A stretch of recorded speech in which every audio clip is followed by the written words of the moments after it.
Okay guys, we're here today with Nick Salles and Danny Maira. Huge honor for me. Guys, they're the Bolo brothers, and today they're going to teach us here. They're filming an entire instruction all about lapel passing, and they're really good on that. And today they will show us here one of their favorite moves about lapel passing. And what's the name of the instruction, Nikki? It's going to be called modern lapel passing. So we literally go through all the lapel guards, dismantling them, breaking them down piece by piece. Literally, we don't leave any stone unturned. We go over literally every lapel guard, and we're excited to show you guys what we put together. No, that's awesome. You guys, they're great instructors. You guys will see like how many details they put on it and this and that. So let's do it, Nick. Yeah, so I just want to give you guys kind of like a kind of rundown of what we're going over. So we go through everything from like lapel prevention to actual guards, like worm guard, squid guard, and how to dismantle those and make sure that you understand how to beat those. But just starting off, like we start from the very first one, lapel lasso. I just want you guys to understand that there's lots of ways that we could just prevent the lapel guards from happening altogether, making sure that we're safe from the very beginning. So before they even get the lapel lasso in, there's lots of things we can do. We could preemptively put a C-grip here so that I can intercept the lasso foot from hooking and going straight to a leg drag before they can even get any connection going. If they do sling that lapel lasso in, there's things we can do from here, right? The hand is open on this side. I'm free to strip the grip here, and we make sure that we're never tied down in the first place. But the one that I want to show that really helped me, because I train with this guy all the time, and he's one of the best lapel guard players I've ever rolled with, is how to beat the squid guard. And I call this one the squid killer, because literally once you do it, like there's no more squid guard left. So the squid guard is as such, he starts entangling the near leg, and we're here, all right? So when you're in the squid guard, we're always trying to monitor this far leg, making sure they can't take our back, they can't sweep us. But one of the most annoying things that you go against when you're going up against an experienced squid guard player is when they lift their hips up and when they're able to close this space, right? So right away, and exactly, see how he ducked his knee under my leg? This is death. But this move still works even in the worst case scenario, even when they get the squid guard completely latched on, right? So what I'm looking to do is I'm looking to get my foot in the middle of their body where their torso and their lower body connect, right? So if I can frame the center of their body here, it kills all their options from the squid guard. So all I need to do is preemptively put my frame in the middle of the body like so. This is gonna keep their hip pinned to the ground, stopping them from rotating, getting orbit sweeps, getting matrix back takes. And now all I have to do is put myself in a position where I'm facing them square on. So I'm gonna concede top to just fall back. But I'm falling back with the frame in the middle of the body. So now Danny can't sling this leg over because I'm controlling it. He can't sit up because I'm framing the body. But most importantly, I can back up until this arm is completely straight. Let's rotate. When this arm is completely straight, I've exhausted the range of motion of control of the lapel. So now I'm gonna be able to pummel my heel to the inside, like so, and watch. Technical stand up. And now we're in a position we call like kind of a pit stop for the cross step. I can slide my heel to the floor. And you got to read over there. Exactly. We're out of the lapel guard. So that's always first and foremost. If we're out of the lapel guard, we won. But if I can chain passes to dominant positions right off the gate, cross step, right? I can pummel my foot back to the inside, pass to the far side, right? That's awesome. At the very least, you know, if they're staying sticky, right? I can wedge my knee. I can start going for barambolos if I'm feeling risky.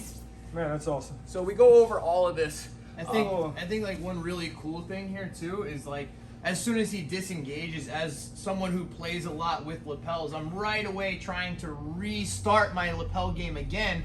And because of that cool detail that he showed at the beginning is as soon as he gets out and I'm like trying to sling that lapel in, he's already intercepting it, he's already passing, and it's like because of all those other options that he has, he's already like shutting it down, so I can never get something started again. So it's kind of wild. Oh, that's what I would say, Danny. And Nick, I'm gonna ask you to repeat. So Yeah. many times I see people teaching lapel passings, and they show like 100 steps in order to get Yeah. everything you showed was so simple. So can you go back and just repeat the C grip? Yeah. That thing you did as well to break the lapel. Yeah, okay. And how you place the foot on the bed. Of So course. I want to see the tree again. Yeah, let's do it, let's do it. And I love it how simple it is. So we stress prevention because if we can get ourselves away from getting entangled, then we don't have to worry about anything, right? Then we're safe, we can pass. Always keeping my legs back, that's another thing. We never want to lead with our lower body against a lapel player. So I'm keeping my legs back, now watch. preventative. He's pulling my lapel, so I know he wants to play on the lapel. I just take my hand and I put it here. Why? Because I know he wants to put this foot inside and hook underneath my armpit. So why not put your arm already here, waiting for the foot? Got it. That simple. And now look, all I have to do is control this far leg. I start climbing past the knee line, I love it. and I leg drag. I love it. If Hey, it's, yeah, go on. Sorry. What was the other one that you break the lapel? Yeah. So another concept that Danny and I explained is that where the grip is placed on the hand is important for us to know, right? So take the squid guard, for example. If they know how to play squid guard, they're always gonna hide a lapel on the underside of the palm. So if I try to pull this grip, no dice, it doesn't break. They would have to be inexperienced to hold the lapel like this, where I can strip the grip. So when they play lapel lasso, right, they're gonna put their palm up like so. I got it. So all I have to do is I just need to make sure that I break this grip. So I go around the leg, I feed the tail to this hand, and I strip it. I got it. And already going awesome. back to this ankle to pass. That's great. And then the last one, Yeah. always step on the belly. So this I is love it that one. This is my favorite because everyone thinks, that the squid is like this complicated guard to beat. Yep. You just have to understand where's the source of the leverage. It's the hip, Got right? it. But of course, if I put my hand here, they're gonna armbar me and do Yep. all this crazy stuff. So I'm just gonna control the leg, put my foot, try to lift your hip. It's annoying, but I need to take and extract my leg out of their control. So I just frame the shoulder, I fall back. Now I can use my hand to back up. And I back up to make their arm straight. Where it's Yep. weak, pressing against the stomach. Now look, I can pummel. Yeah, that's awesome. I can technical stand up and deal with this however I want. Yeah, If they're that's loose amazing. on the pants, out. If they're pulling it tight and I want to pass right away, knee on belly. If they're pulling it in for some sort of like 50-50, right, I can start wedging my knee and start going for leg drags or bear bowls. There you go, man. That's amazing, Nick. No, I love it how simple it is, and how simple you break that down as well. Thank you. And what are you gonna show today?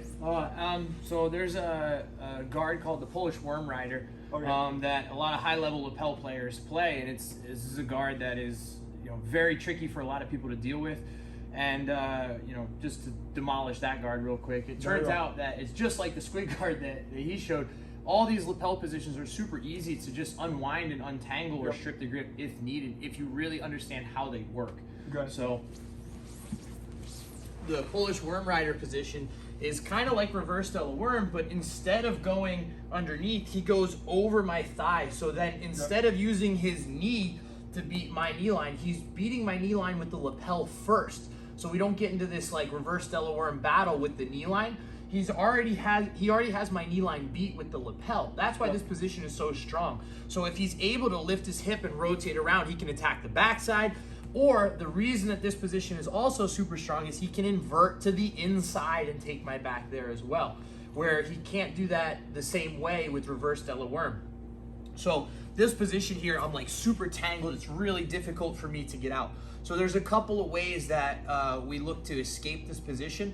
And one way that I have figured out that's super easy for me is I'm framing the leg across. I kind of blade my body to this side, pinching everything tight.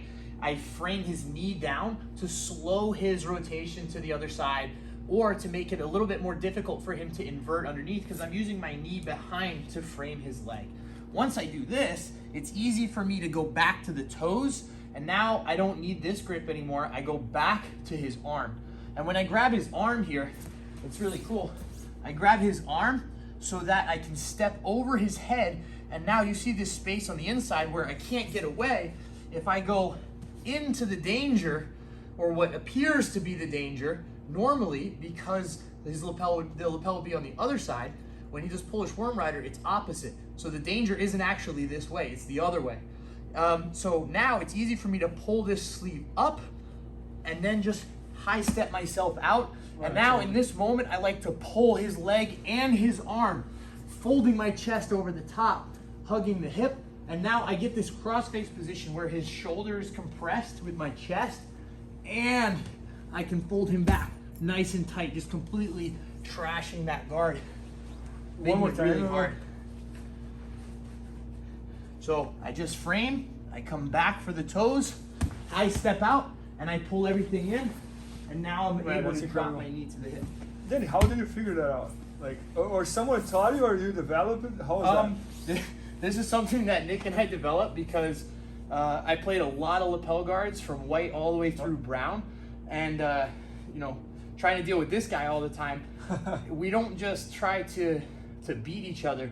We literally try to beat ourselves as well. So we have full conversations like, man, how do I beat your guard? And then we both help each other to beat ourselves. We firmly believe, like, if you don't try to beat yourself, somebody else will figure it out, and then they'll beat you. So I agree. I would rather beat myself and then fix it and know that, or have this guy do it instead of just in the way you guys teach, I can see like how much science there is behind it, because everything is so well thought that no, that's amazing. Yeah, so guys, we just shot an entire instructional with both of them, all about lapel passing, and it's gonna come out at IBJJFanatics.com soon, and maybe by the time you're watching, it's already there. So make sure to check that out, and thanks so much. No, thank you, Bernardo. Thank you so much. Please help me out to grow my YouTube channel. Just click subscribe, and to watch more videos, just click under see more videos. I hope you enjoyed. BJJFanatics.com. Use the promo code YouTubeFaria to get 10% off any instructional video. Improve your jiu-jitsu faster.